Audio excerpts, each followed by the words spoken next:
náà mo ti wà ní nǹkan tó ṣe pé a lè pè níbi Rabiul Idadi nílé kéwú tí mo wà tẹ́lẹ̀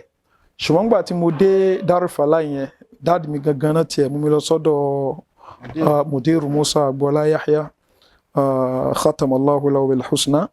so ni wọ́n mú mi lọ sí ọ̀dọ̀ wọn ni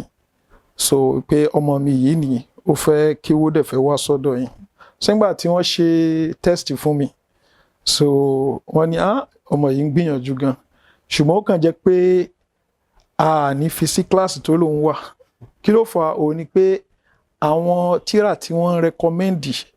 táwọn lo syllabus ní ọ̀dọ̀ wọn ó yàtọ̀ sí èyí tí wọ́n ń lò láwọn ilé kéwú tí mo ti kúrò nílé kéwú tí mo ti kúrò ilé kéwú tí mo ti kúrò èyí tí wọ́n ń lò ní Markaz Agége gangan làwọn ń lò na mudiru wa náà àwọn náà jáde ní Markaz Agége bí Rabiul Idadi àbí nǹkan kan kó tó rí pé wọ́n lọ sí